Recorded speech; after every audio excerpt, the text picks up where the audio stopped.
What up, fam? Welcome back to the channel. Hope everybody's doing well. Yep, got the favorite sweater on, Josh. I got it back. It's freaking like 50 degrees out today, but I'm excited to bring you guys something really cool. I've been wanting to do this for a while. As you saw from the intro, I have a pretty freaking dope, obviously you guys know I do my research, pretty awesome freaking oil cooler right here. So it's pretty much a little radiator for your oil. And this, as I said, universal. I'm gonna try to place this on the Hulk over here real quick, just like I have a front mount intercooler. The most important fluid in this car is what? Your oil. You know what I mean? Oil cools, cleans, lubricates, and seals. Now, the reason why I'm doing this is because, remember, you have, you know, when the car is stock, your car is built for a certain amount of power and heat output. Now, when you start modifying your car, there's way more heat that the engine produces because of the added power that you just created. So as the engine produces more power, it naturally creates more heat energy, which then transfers to the oil. So if this level of heat transfer is above what the original engineering was spec'd to cope with, guess what? You got to remove it. You got to remove that extra heat. So this is the reason why I'm doing it. This is not that big. It's a 13-row bar and plate design. Which the research I did, it's a lot more efficient than the tube and fin design like you see some cars and trucks have for their transmission fluid and whatnot. So I'm super excited, you know, to do this, and hopefully you guys enjoy the ride. So what's in the box, guys? Really, now, as I said, you know, I do my research, so this stuff is not going to hit you in the pockets. This costs a tad over, I think it was like $105 or something like that. It's cheap. Amazon for the win. You can even get this on eBay. In the very great presentation, neatly packaged. You have here, these are your fittings for inside of the sandwich plate. You have your M20 times 1.5 threads. This is for most Japanese car. Then you have your 3/4-16. You have, now the great thing about this, there's a thermostat built into this sandwich plate. This is where your new oil, this is where your oil filter is gonna go. So your oil, once you start the car, it'll warm up to operating temperature before it starts circulating into the oil cooler, which is important. You have your fittings right here. You have your fittings for your steel braided -10 lines. Everything is on there for you, nice, because this is a pain in the ass to put fittings on. Really nice fittings, quality fittings. And what I love about this, it actually has 2 NPT ports. So I already have my oil pressure and oil temperature sensor gauges on my sandwich adapter from Glowshift. So once I take that off, I can just transfer it to here without any issues. Beautiful design, guys. And these are your hose holders, and you have your O-rings for your fittings right here.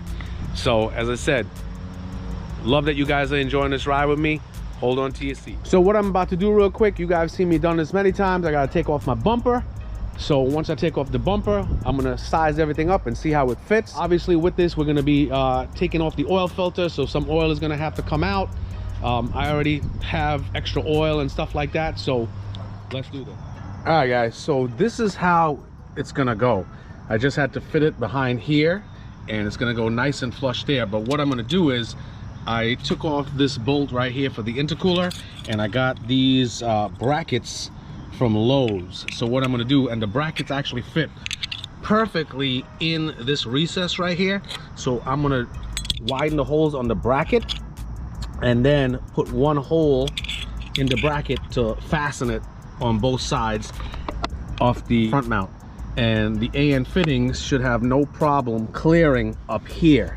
And then the lines are gonna run down this way, because the lines are like 5 feet around there. So it should work, man. It should work. I eyeballed it pretty good.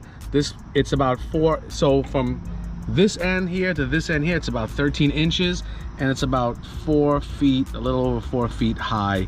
It's not bad at all, man. Not bad, and it's gonna be getting direct air with those aftermarket grills that I have too. So here we go.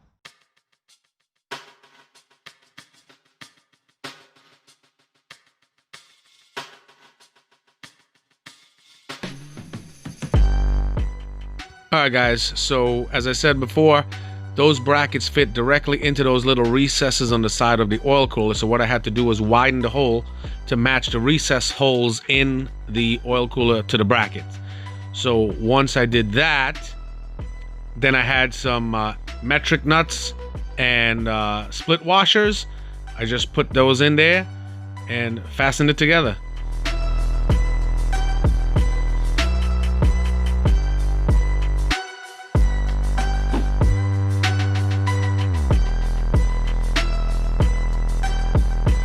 Alright guys, so you see me make up the brackets, drill the holes, and this is essentially how it's gonna go. I flipped the bolts upside down just in case. I just didn't want it, you know, too close to my intercooler, so I just flipped it up. You know, I mean, I could actually flip that over. It's not even really a big deal.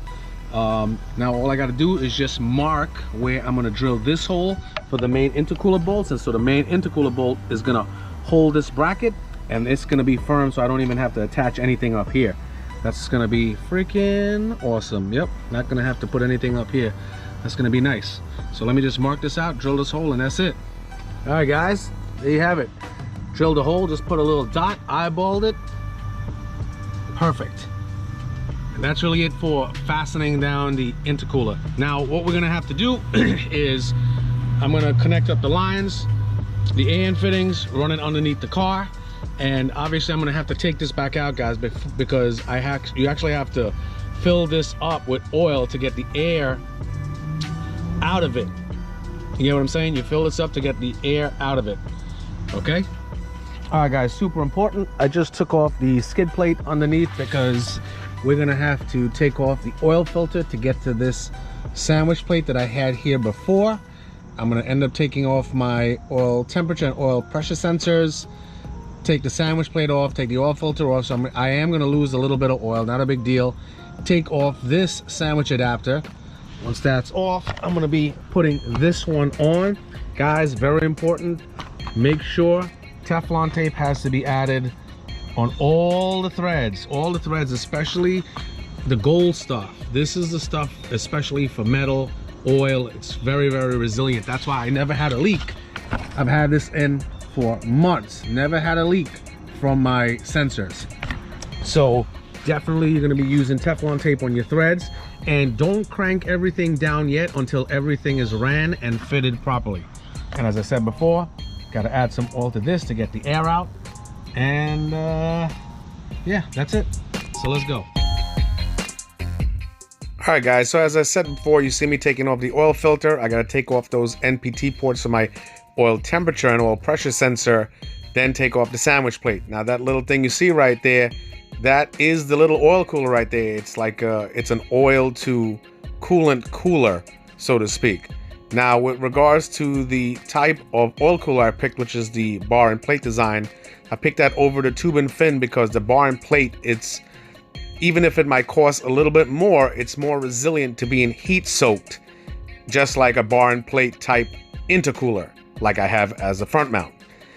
The tube and fin design, it costs less, it's a lot lighter. The thing about it is the fins can get damaged faster. The one good thing about the tube and fin design is that it can recover faster from a heat soak, which is cool. But the bar and plate, from the research I've done, fits perfectly in this scenario.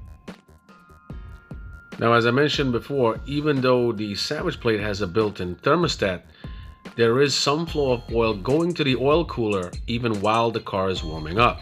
So it doesn't go into thermal shock once the engine reaches operating temperature. Now, once the operating temperature is reached and the thermostat opens all the way, the oil is going to take the path of least resistance and flow right into the cooler. So it's pretty much going to use this big cooler right here to control the temperature. All right guys, so intercooler's full, put it back in place. Everything is tightened down. The bracket that I made is tightened. The AN fittings are tightened down and thread sealed or Teflon. Everything is Teflon. The lines are running down underneath here. Oil filter. I used, obviously guys, as I said, I used the insert, the M20 times 1.5. That's the same one I had on my Glowshift. So I just used, you know, theirs that came with it. Everything is Teflon. All the fittings are tight. NPT ports are tight. Sensors are connected back. Filters on. And I'm gonna start this bad boy up. Operating temperature while running, this car is usually around 205 to 215. The temperature is anywhere around there. As I said before, this has a thermostatic plate, so it actually has a thermostat that'll open up only when and release oil into the system only when the car is up to operating temperature. So especially that's great for colder temperatures, so the car can get up to operating temperature quicker rather than have to circulate in the cooler and stuff and wait an extra 5-10 minutes to actually get up to operating temperature. So that's great. So I definitely want to see operating temperature, especially when I take it for a run. I'm hoping that these lines are pretty stiff. I'm hoping that the skid plate will be able to go back on. All right, let's start them up. All right, so here we go.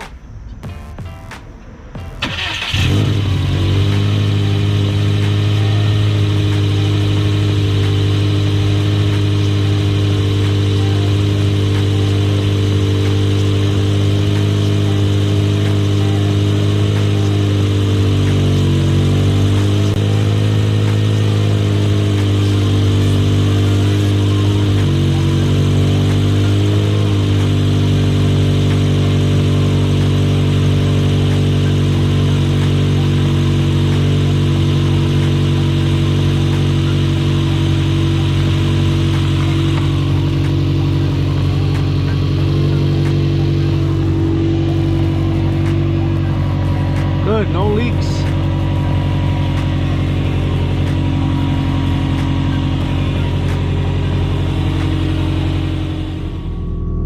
Alright guys, so this is the oil temperature gauge in the car. Sorry, so it's climbing, it's climbing.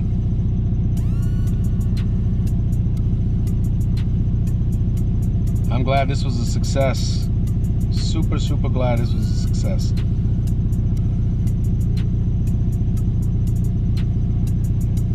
So the thermostat on most of the days usually open like around $1.70, $1.80 or so. But the sensors are reading properly, I'm glad. The temperature is definitely, it's going up, but it's not going up rapidly like how it would normally go up. I also torqued down the sleeve, the fitting that goes inside, that screws onto the stock spindle. I also torqued that down to about 20 foot-pounds. That's the M20 times 1.5 fitting, the female fitting. Torqued it down to about 20 foot-pounds. So I'm gonna let this bad boy idle real quick. I'm gonna be back in a little bit. Let's see how far it gets up to. As I said, operating temperature on this, it usually gets up, like running, anywhere from 205 to 215 Fahrenheit. All right, guys, so what ended up happening was as soon as it hit $180, 180 degrees, I heard the fan kick on, the thermostat, so the thermostat must have opened up in the oil cooler as well as the radiator, because my cooling temperature is about $1.85. The oil temp is the same. Look, they're running neck and neck right now. That's freaking awesome. So that's pretty good, and it's just fluctuating back and forth from 183 to 185, 183 to 185. That's pretty awesome. So now imagine while driving in the air, the cold, nice cool air is hitting that bad boy. Really nice temps. So it's actually working already. It's been idling for a good, I would say 15 minutes. And I'm telling you right now, it would have been way over 200 already. So this shit works. All right, guys, everything looks copacetic. Put some brake cleaner on there, make sure there's no leaks, double check my fittings. I put the fastener that they sent right here, fasten up the line with an Allen key. I think it's a 5 millimeter. Run the lines right there. The skid plate, I put the skid plate on, it fit. I'm gonna take it for a test drive, nothing's leaking. I was doing some revs, a lot of high RPMs, you know, steady RPMs, not like you know. So it got up to about $1. It's at $1.90 right now. It's fluctuating between 191 and 194. So, and that's just sitting still. So once we start moving, it should have a pretty good drop. Pretty good drop. But right now, it would have been at least 20 degrees hotter at idle, for sure. So I'm gonna see you for a drive in a bit. Oh, by the way, this shit right here, this is freaking great. This is a AN wrench from Evil Energy. It is freaking awesome. All right, guys, so I'm about to go take this for a drive. I'm not gonna put the bumper back on. Skid plate is partially on, meaning I have a couple bolts holding it. It's not fully with all the clips and everything. There's just a couple bolts holding it because I'm just going right around the block. I put some zip ties in all my harnesses. And by the way, just in case you don't know, so this line here, this one here is very cool. This one here is considerably warmer, which is getting hot quick. So what's happening is the hot oil, it's coming through right here. So let's say the sandwich plate underneath, the line on the sandwich plate to the right is flowing into the oil cooler. It's going through and coming out nice and cool back into the system. All right? All right, guys, taking this bad boy for a spin.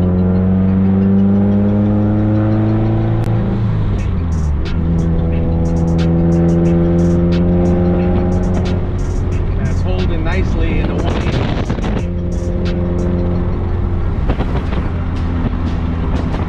Pretty freaking cool.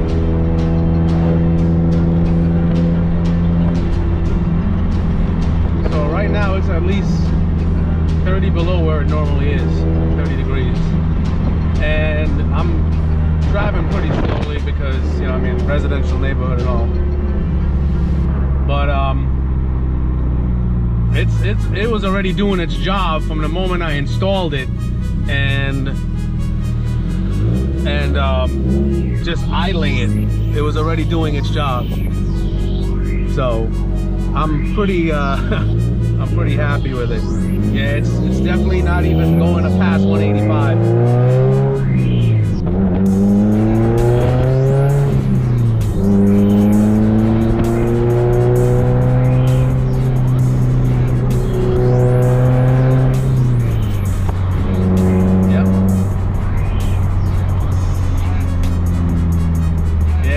Staying at like 185 to 187, and that's really it. And with the nice cool breeze hitting it, it's even better.